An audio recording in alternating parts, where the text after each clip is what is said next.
Hey Denver, it's Paul. We're back. We have a little bit of a bonus episode because today is a very special day in Denver. I'm here with Bree Davies, our host. Bree, hi, how are you? Hi, Paul. I'm good. So what makes this day so special, you ask? Today is the day of the long-awaited opening of the newly renovated Denver Art Museum downtown. It cost $175 million. They've got a new welcome center, the C Welcome Center, and there's now 35,000 square feet more as a part of the museum's 50-year-old North building designed by famed Italian architect Gio Ponti. But Bree, we've been looking forward to this, and every time it comes up, you have this look like it's not quite to your taste. What is going on for you? When you look at this, what are you thinking? I mean, I have conflicted feelings about it because I've spoken many times on this show of the value of art in society in our city, the value that I personally have for it, thanks to my parents who took me to many art museums and art openings as a kid. So I feel like I understand the role of art in society. But there was just something about the Denver Art Museum doing this expansion in this time in our city that felt a little bit inappropriate or over the top. I don't know. It bothered me. It felt like a lot of money to spend on something that wasn't necessary. And I just didn't understand. I don't know. I don't understand why we do these sorts of large projects and don't really question them sometimes as taxpayers. Well, let's question it. Well, I mean, you say not necessary. I haven't actually seen the new facility. They've been doing these member previews all week. But I've seen pictures and it looks beautiful. Absolutely. It looks lovely. I mean, I'll visit it at some point. My family are lifelong card-holding members of the museum. I have a lot of friends who are artists who have done incredible work in this new space in the museum. So it's I call it a new front door. So it's a new welcome center on the older building, as well as I think the 35,000 square feet is for like events, which is big bucks in a city like Denver. If you can host events, that's where money comes from. And there's tons of events to be had in pretty much every public or every institution here has some sort of space like this. So it made sense for the museum to add this part on. It just, to me, even just the location of it, when you come to this new welcome center, you're walking up to a part of the city that's at the heart of the city. It's also at the heart of our housing crisis. It's where you see most visibly, I think, some of our unhoused neighbors.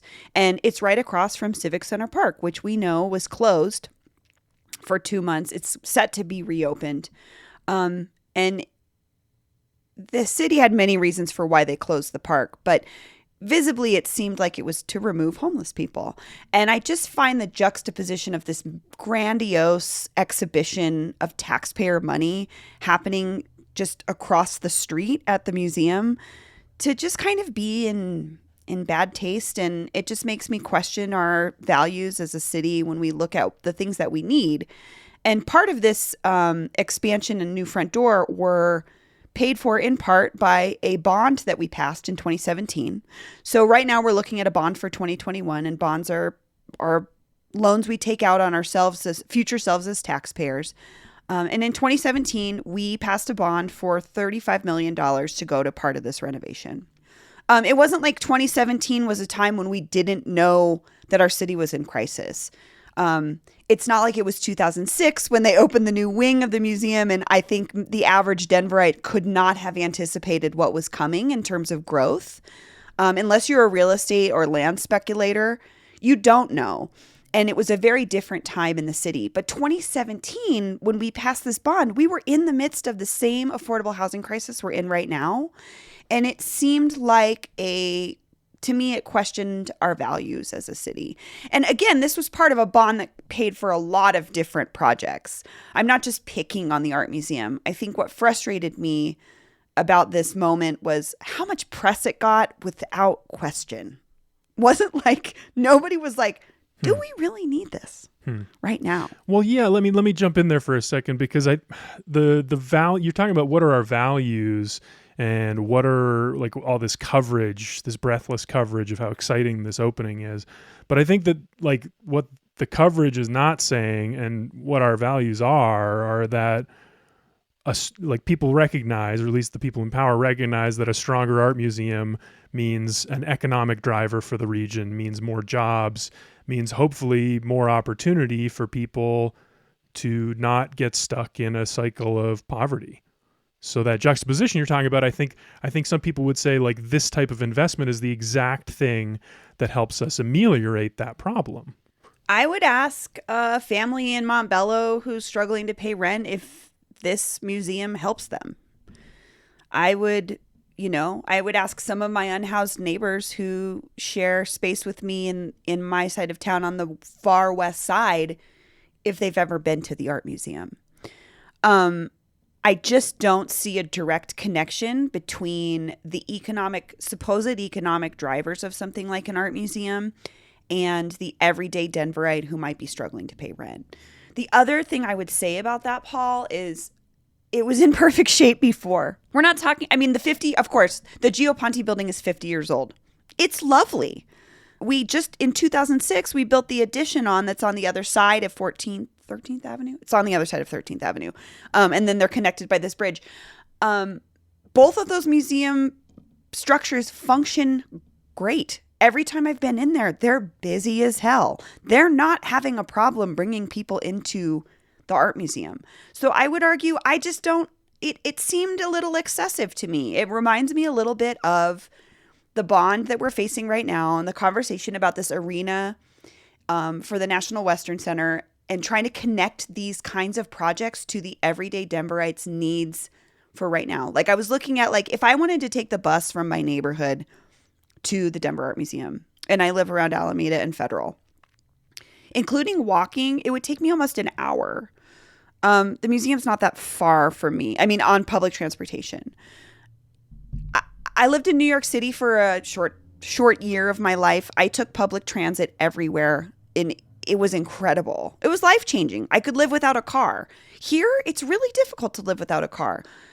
And I know from following the RTD meetings, there's a lot of frustration going on in the community right now for bus riders and or transit advocates in general. What about putting that money towards getting another bus line up and running that had been cut during the pandemic? Like, why can't we have more practical applications of money like this in this moment when we really need it? And the art museum just didn't need it. I love the art museum, but I didn't see a need, and it was just frustrating to me to see this unabashed coverage of it without questioning, like, is this something we need right now? Well, like you said, you've been a member, or your family have been members of the Denver Art Museum for many years. Like, and you are very close to the arts community, much more than me. I don't know anything about this. I don't know how this works, but isn't, like, a better art museum better for the arts community? That's a great question. And that's something I'm glad you brought up, because I want to point to the local artists that do work inside of this building are important. And I'm so glad that they are part of this institution. But when it comes to the power structure that a museum of this size wields and the political will that it has in a city, it has nothing to do with the artists, particularly the local artists.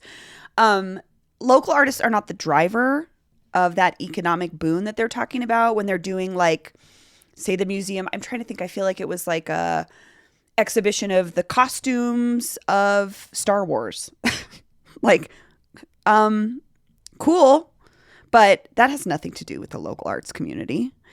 And I just see it's kind of a separate thing. It's not, there's institutions in the city that work with artists that I think do a little bit better job on the community side than the Dam does.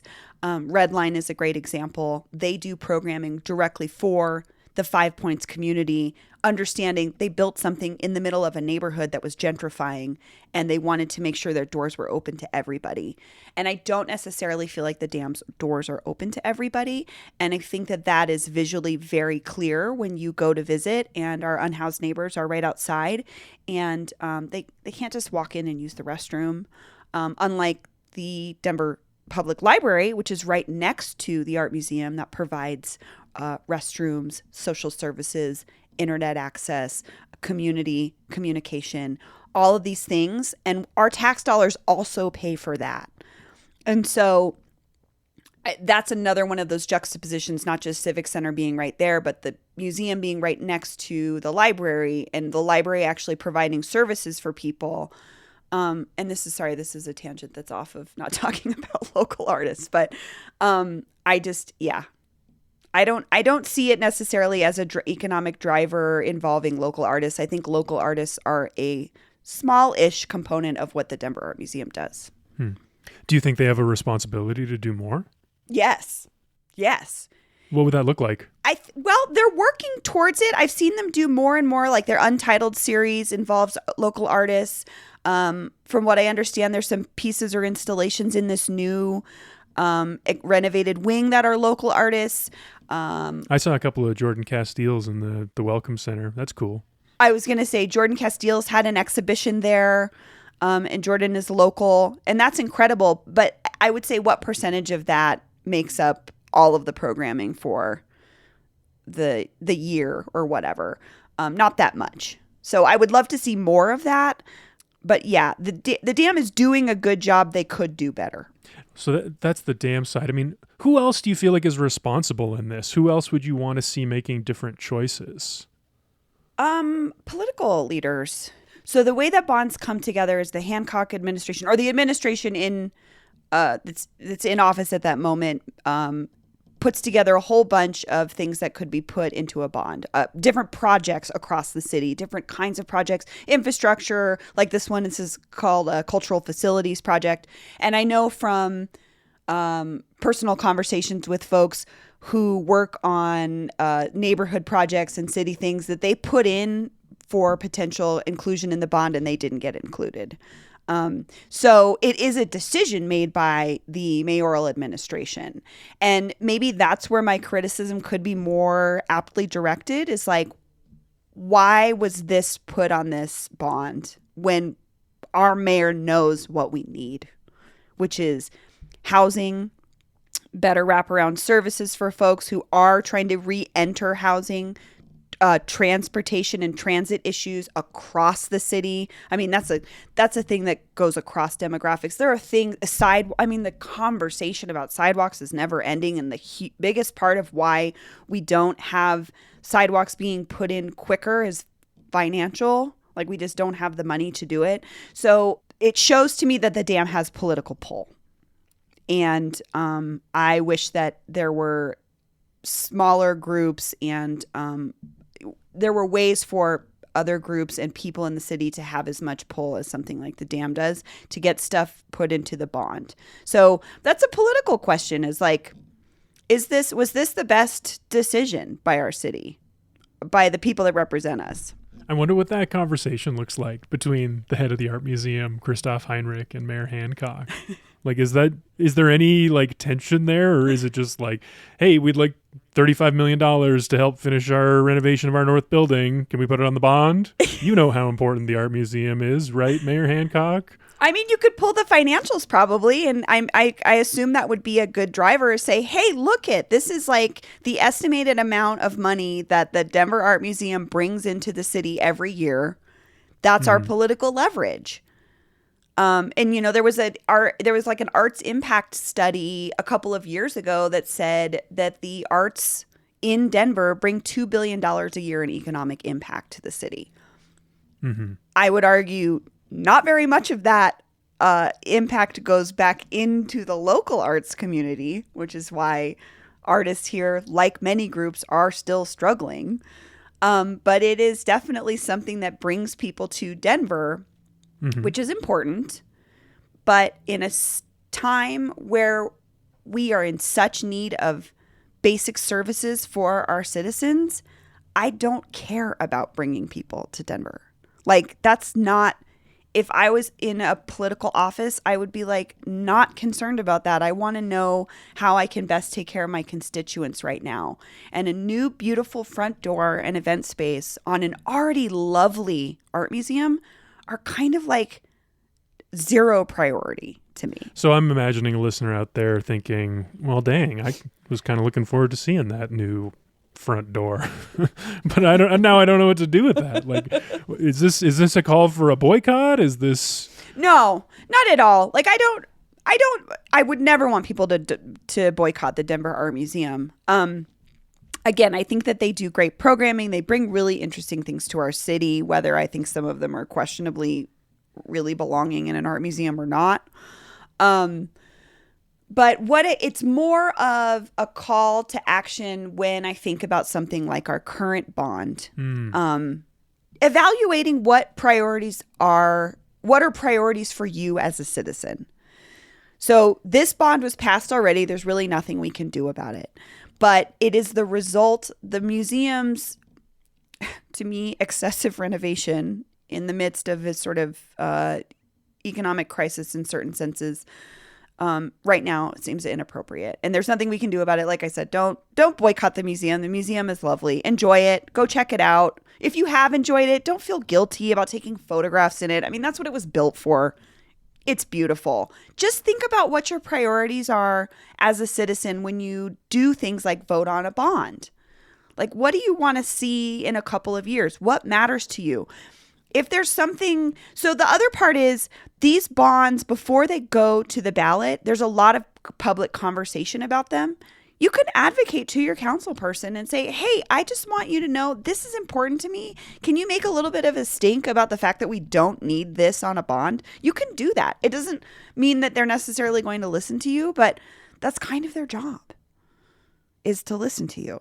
So allow the people that you have elected to represent you. And I did a lot of advocating that said, I don't think that we should pass this part of the bond at that time in 2017. So John Wenzel wrote this piece where he talked to Christoph Heinrich, who is the head of the museum. And Christoph said, the city is changing and becoming more dense and gentrified, he said, as he looked down on a shuttered Civic Center park from the roof of the Martin Building. But more people can mean more support for the arts. It was such an interesting juxtaposition of, I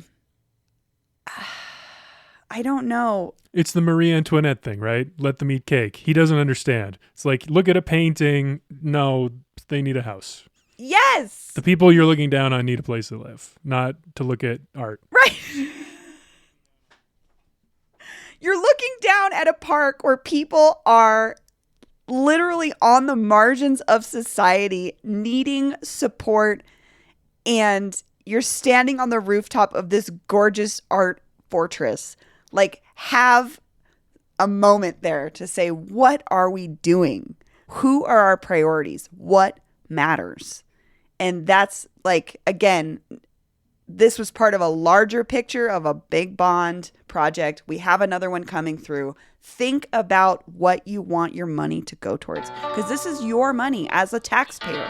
It's your money. All right, let's leave it there.